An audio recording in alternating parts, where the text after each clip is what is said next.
Welcome, ladies and gentlemen. My name's Dychronic, your host here on this Destiny 2 video, and today we're going to be showing you the weekly reset for February 4th, 2020. We're showing everything that has reset, everything going on, everything special to everything regular, everything that has reset this week. First off, there's actually going to be an increased infamy for this week. So 2 times during the week and 3 times during the weekend. If you still need infamy for whatever reason, for whatever pinnacle quest or whatever triumph, you should be able to get it a lot faster this week. On top of that, there's a bunch of really good things happening this week, including the Empyrean Foundation, which is going to be a new resource community challenge for everybody, where they have to donate polarized fractaline to the tower obelisk to be able to get some type of development in the story for next season and all that whatnot. I assume there's going to be a lot of rewards along the way, including progression for your time lost bounties, more fractaline, all that whatnot. We're gonna see the entrance of that right here now. On top of that, Inotam is gonna be in the sundial, the last thing that we need for the seal of the Savior seal, the last thing we need for that title,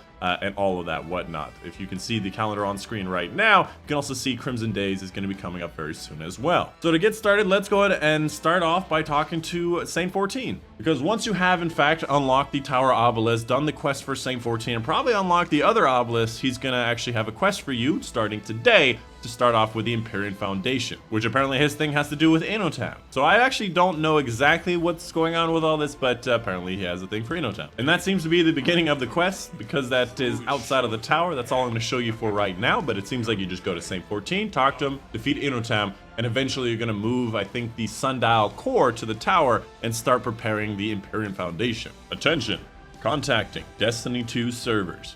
Attention. Moving on, let's go ahead and talk about the regular stuff in the weekly reset. First off, starting with the Nightfall. So the Nightfall ordeal this week will be Tree of Probabilities. It's going to be the one with the Cabal that dives through the Minotaur at the very end. This one is not going to have a lot of score and be very inconsistent when it comes to the boss, and he drops the DFA hand cannon. As for the regular weekly Nightfalls, first of all, we have Lake of Shadows, and that's going to be the Taken Centurion boss at the end, dropping the Militia's Birthright grenade launcher. After that, we have the Pyramidium, the Hobgoblin Sniper at the end, dropping the Silicon Neuroma Sniper Rifle, and then finally, the Festering Core, which is going to be that new Taken Flamer at the very end, and that does not have a Nightfall unique. I believe the highest scoring Nightfall is going to be Festering Core, and the fastest one seems like Lake of Shadows, although they're not really that fast. Actually, True Probabilities is definitely going to be your fast. The heroic modifier for this week will be Solar Singe. As for the rotating Crucible playlist this week, we have Supremacy, kind of like a kill confirm, kill an enemy, go pick up the stuff off their body, pick up the stuff of your teammate's body, stuff like that. And the other one is going to be Lockdown, 4v4 team deathmatch. Hold your ground.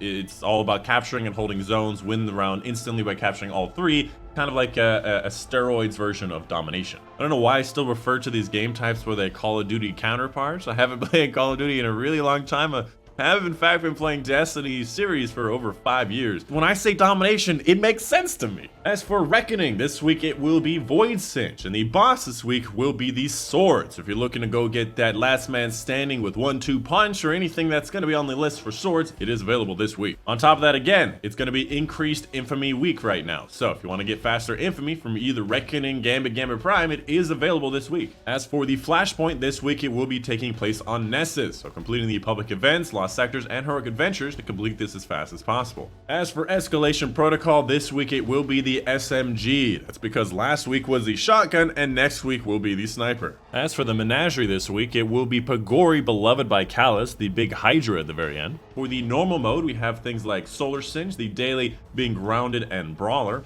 And for the heroic version, we have things like Extinguish, Match Game, Attrition, and Arc Singe.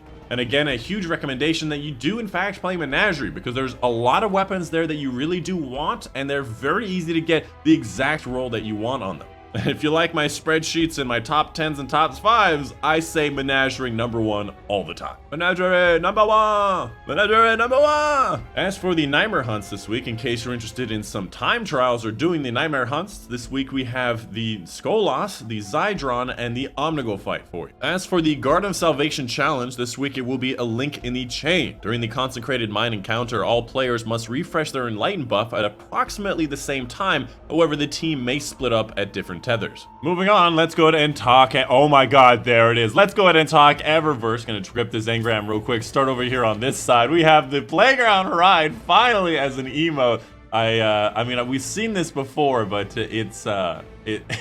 I think I saw it in a silver bundle, not in a bright dust bundle, and this is just something that I want, so I'm buying this.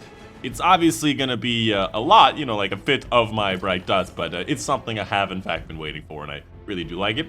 On top of that, we do have, for bright dust, we have the Tip of the Spear vehicle, which is a very weird looking sparrow. We have a transmit effect called Up in Smoke, which is part of the new Season of Dawn, so I'll just buy that. It's very cheap.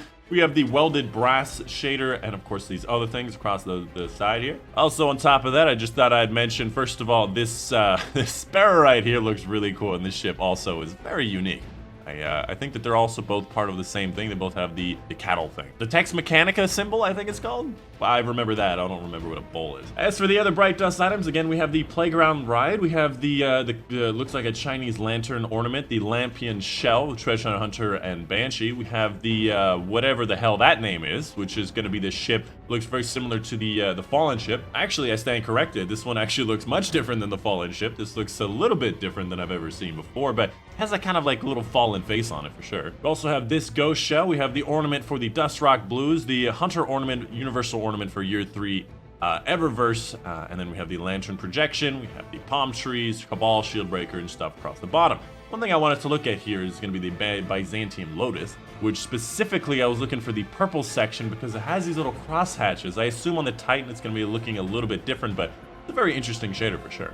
And finally, moving on to Hawthorne's inventory, showing off her weekly raid challenges. Starting up with the Last Wish raid, we have Keep Out, which is going to be part of the Vault encounter. And in this particular encounter, you have to make sure all of the Yellow Health Knights don't enter the center circle area. So you have to put somebody in each one of the Darkness Wall areas. As for the Scourge of the Past raid, we have To Each Their Own, going to be part of the boss encounter of the raid. And in this particular encounter, every single person has to destroy at least one of these shield generators in each of the damage phase. So those white glowing things on the boss to break the shield of the boss, each person has to destroy exactly one per phase.